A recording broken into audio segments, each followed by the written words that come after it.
Hello les cœurs fertiles! Alors tout de suite, on pose le décor. On est dimanche soir, il est environ 19h12. On est en février, donc il a plu des cordes absolument toute la journée.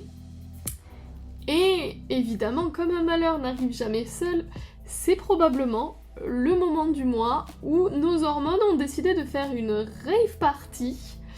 Donc, soit les SPM, soit les règles, bref, le bon petit cocktail explosif, parfait pour la déprime. Et on va pas se mentir, là tout de suite, c'est le moment de la semaine qu'on déteste toutes. Ce dimanche soir, cette espèce de moment bâtard où on n'est pas vraiment en week-end, mais on n'est pas encore tout à fait lundi. On est un peu dans le couloir de la mort, avant la réunion du lundi matin de 9h. On vient de rentrer chez nous, ou alors on a passé la journée chez nous. On enlève enfin notre soutif, qui est, on va pas se mentir, la seule vraie joie de la journée. Et là, on le sent. On sent cette espèce de présence dans l'appartement. On n'est pas vraiment toute seule. Enfin si, on est célibataire, mais il y a une personne qui squatte notre salon. Et c'est Roger. Roger, c'est ni plus ni moins notre célibat. Mais la version dimanche soir, vous savez. La semaine, le type, il est discret, il est dans le placard, on l'ignore. Parce qu'on est des businesswomen, on est occupés. Mais alors, le dimanche soir, alors là, Roger, il prend la confiance. Hein. Il a pris des prottes, il est énorme, il est affalé sur le canapé, les jambes écartées, la main dans le slip. Et il nous regarde, vous savez, avec ce petit œil vitreux là. Et il nous lâche. Alors ma puce, toujours pas de mec pour te masser les pieds? Toujours personne pour te demander si t'as passé une bonne journée? Pff, t'es sûre que t'es suffisante là? Et là on a juste envie de chialer. On a beau se répéter nos super mantras, je suis assez, ma vie est au top. Mais alors face à Roger, le dimanche soir, on a juste le seum. On a l'impression d'être cette dernière part de pizza un peu froide dont personne ne veut. Et le piège du dimanche soir, c'est en général le silence radio. On a essayé d'attraper notre téléphone pour chercher une bouée de sauvetage, nos copines, tout ça, mais à part qu'elles sont toutes occupées parce qu'on est dimanche soir, ses potes en couple, elles sont probablement injoignables parce qu'elles sont en train de mariner dans leur petit bonheur domestique. Et dans ces moments-là aussi, la seule personne qui va décrocher, c'est elle. On en a toute une dans notre répertoire. Alors, appelons-la Stéphanie, Julie, Chloé, bref. C'est un peu la copine kit complet Ikea. Elle est mariée, elle a un crédit de 25 ans, un super labrador, 2 enfants en bas âge qui hurlent dans toute la baraque, mais elle est gentille, elle prend le temps de décrocher, et on l'entend, elle chuchote, parce qu'elle est probablement cachée dans son cellier, assise sur un pack de lait ou enfermée dans les toilettes, pour ne serait-ce qu'avoir 30 secondes de paix. Et elle est un peu au bout du rôle, Stéphanie. Et nous, on se confie. On lui dit qu'on a le bourdon du dimanche, que Roger squatte notre canapé, que l'appart est beaucoup trop grand et surtout trop vide. Et là, mais alors avec toute la bienveillance du monde, parce qu'elle nous adore, elle nous sort la phrase. Celle qui part d'une très très très bonne intention, hein, mais qui nous donne envie de jeter notre téléphone contre le mur. Oh mais ma chérie, tu te rends pas compte de la chance que tu as? Mais profite! T'as du temps pour lire, t'as du temps pour faire un bain, même ne rien faire. Oh, moi je tuerais pour avoir 5 minutes de silence toute seule, sans entendre maman. Alors, à toutes les Stéphanie qui nous écoutent, on vous aime d'amour. Hein. Vraiment. Mais alors, on a un gros problème de traduction. Je vais vous faire un petit cours d'économie pour les nuls spécial détresse affective. C'est tout simplement la loi de l'offre et de la demande. Pour vous, mes copines débordées, le silence, on est d'accord, c'est le Saint Graal. C'est les vacances aux Maldives, le luxe ultime. Mais alors nous, Les célibataires de 30 piges. Comment vous dire? Le silence, on en bouffe matin, midi et soir. On est gavés comme des oies. On fait vraiment une indigestion. Chez nous, en fait, le temps libre, il a subi une hyperinflation. Il vaut que dalle. Le cours de la bourse de notre solitude, elle s'est effondrée. Se faire un masque à l'argile devant Netflix quand t'as passé 48 heures sans entendre le son de ta propre voix, c'est plus vraiment du luxe, ma biche. C'est de la survie. On ne profite pas, on meuble, on comble le vide pour pas entendre l'écho. Et c'est ça en fait tout le drame de notre vie, c'est pendant que toi tu rêves de mon ennui, moi je rêve de ton chaos. Une fois qu'on a raccroché avec notre petite Stéphanie et qu'elle est retournée probablement gérer sa garderie, ben on se retrouve seul face à nous-mêmes. Mais la vraie solitude. Juste nous et notre cerveau. Et le dimanche soir, notre cerveau, ça va pas être notre pote.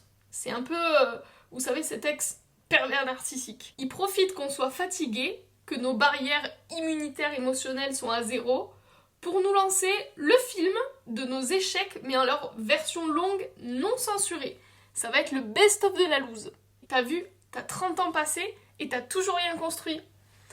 Pourquoi Kevin t'a quitté en 2022 Ah oui, c'est vrai, parce que t'étais chiante. Tu vas finir toute seule bouffée par tes chats et on te retrouvera à l'odeur dans 3 semaines. Alors on la connaît cette playlist là. Et les filles, faut être radical. Faut traiter son cerveau comme le mec bourré en fin de soirée qui veut absolument mettre du Patrick Sébastien à 4h du matin. On lui dit ta gueule. On passe en mode robot. On arrête de penser, on débranche la prise. On n'a pas le droit de faire un bilan comptable de notre vie un dimanche soir de pluie. Ça, c'est interdit par la Convention de Genève, c'est de la torture mentale. Alors on se lève, on marche, on fait un truc, on plie du linge, on trie nos factures, on devient des machines, parce que si on pense, on meurt. Maintenant, on va passer au red flag. Le truc à ne surtout pas faire. Si je nous chope à faire ça, je viens chez vous confisquer le téléphone comme une ado de 14 ans. Alors, Tinder, Bumble et compagnie, c'est non. Non, non, non. On cherche quoi là exactement? De l'attention? Un fixe de dopamine? Alors on va être lucide, hein, le dimanche soir sur les applis, c'est la cour des miracles. Parce qu'il y a qui? Ces mecs qu'on voit à chaque fois qu'on réinstalle les applications de rencontre, le mec en couple qui s'ennuie pendant que sa femme est dehors, le charreau du coin qui cherche un plan de cul pour oublier qu'il bosse demain, et des mecs aussi désespérés que nous. Alors peut-être qu'on va matcher avec Jordan, 32 ans, école de la vie, il va nous dire salut ça va, SLT, SAVA, on va avoir envie de se pendre avec le chargeur. Là, on laisse tomber, c'est pas ce soir qu'on va trouver l'homme de notre vie, ce soir on va juste trouver des cas sociaux. À éviter aussi, surtout, le stalking sur Instagram. On va pas voir la story de Jessica, notre ancienne collègue de taf, qui est la plus heureuse du monde, qui va poster des photos du brunch avocado toast avec son mec super beau. Alors spoiler, c'est du fake. Si ça se trouve, à tout moment, juste après la photo, ils se sont engaulés comme du poisson pourri parce qu'il a liké encore des culs d'une autre meuf sur TikTok. Mais nous, de notre point de vue, sur notre canapé, on va comparer notre vie de merde, en apparence, avec sa vie de rêve, filtrée, et on va perdre. Donc, on coupe Insta, c'est de l'automutilation digitale. Et surtout, ne faites jamais, au grand jamais, même si je pense qu'on l'a toute faite, le fameux SMS à son ex. Alors, laissez-moi vous raconter mon moment d'humiliation publique. Le dossier Corentin. Pour le contexte, Corentin et moi, on est sortis ensemble pendant plus ou moins 6 mois. C'était sympa, mais sans plus.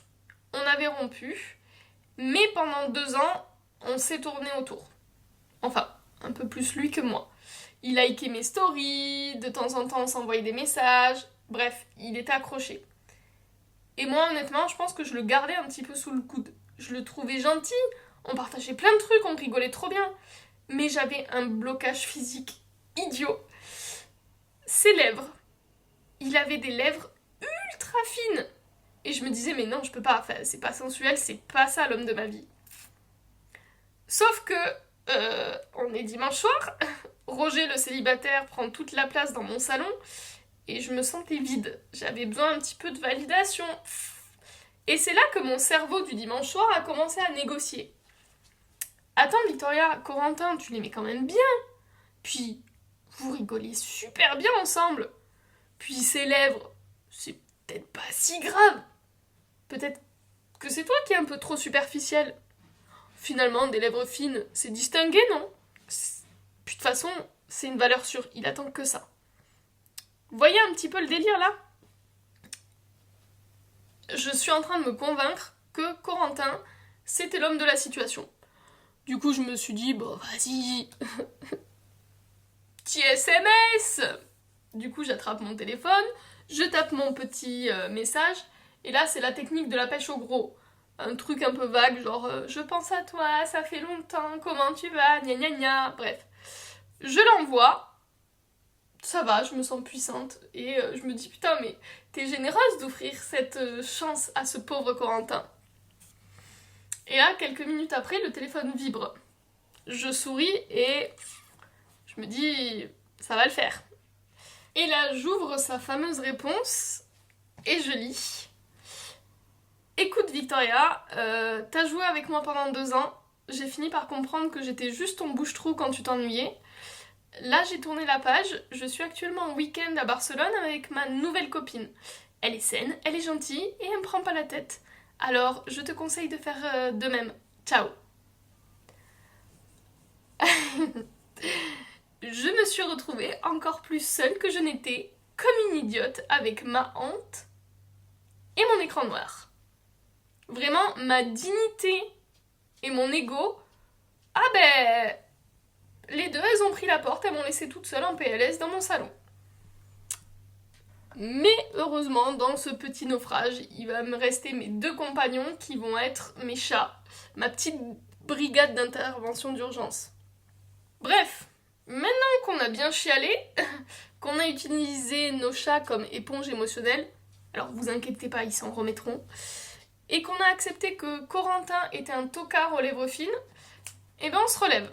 On reste pas au sol, c'est sale, c'est froid, ça c'est la place de Roger. Nous, on vise un petit peu la dignité. Enfin bon, la dignité en pyjama, mais la dignité quand même. Donc voici ma liste. Ça va être un peu mon rituel sacré de ce que je fais moi pour ne pas sombrer quand le silence de l'appartement devient trop bruyant. Alors prenez des notes si vous voulez, c'est du vécu. Première règle non négociable, c'est une question un petit peu de casier judiciaire. On va attraper notre téléphone et on active le mode avion. Pourquoi ? Parce que si on continue à scroller, on va retomber probablement sur les fameuses photos du week-end à Barcelone, ou au pire sur une énième échographie d'une copine qui est enceinte. Et alors là c'est scientifique, hein. Notre taux de seum il va exploser, on va avoir envie de brûler la terre entière, et on va commencer à élaborer des plans pour foutre en l'air l'arbre généalogique de Corentin sur les 15 prochaines générations. Alors on respire, on ne veut pas finir en comparution immédiate dès demain matin. On veut juste survivre. Donc mode avion oblige, on coupe le cordon, on se met dans sa bulle, le monde extérieur, ça attendra demain. Ensuite, on va appliquer la méthode de ma mamie qui était quand c'est le bordel dans ta tête, range ta chambre. Ça paraît très con, hein. C'est très Desperate Housewives sous Xanax, mais je vous assure ça fonctionne. Alors on se lève, on va à l'évier, on fait notre vaisselle, on frotte, on s'acharne sur cette tache de sauce tomate incrustée. C'est des micro-actions mais qu'on contrôle. On peut pas contrôler le reste, ni Roger le célibat, ni Corentin en week-end, et pas non plus surtout nos hormones qui sont en chute libre. Mais cette assiette sale là, on la domine, on la fait briller. Et croyez-moi, un évier propre et vide, ça apaise l'esprit d'une manière totalement irrationnelle. Et ça sera notre première petite victoire de la soirée. Ensuite, si on a encore un peu de force, et je vous assure, faites l'effort, on change nos draps. Je sais, c'est absolument chiant, se battre avec une housse de couette un dimanche soir, c'est une épreuve olympique. On va se retrouver coincé dedans, on transpire, mais le moment où on va se glisser dans nos draps tout propres, tout frais, c'est le meilleur anxiolytique du monde. Ça va être une victoire sensorielle sur la médiocrité de notre vie. On se sent net, on se sent neuve, et en plus Roger, il n'a pas le droit de monter dans les draps propres. Puis une fois qu'on a bien transpiré, qu'on s'est battu avec nos draps, direction la salle de bain. Et là, douche brûlante. On imagine que l'eau décape notre poisse de la semaine, les regards des gens, le souvenir de l'autre idiot, tout part dans le siphon. Et on y va.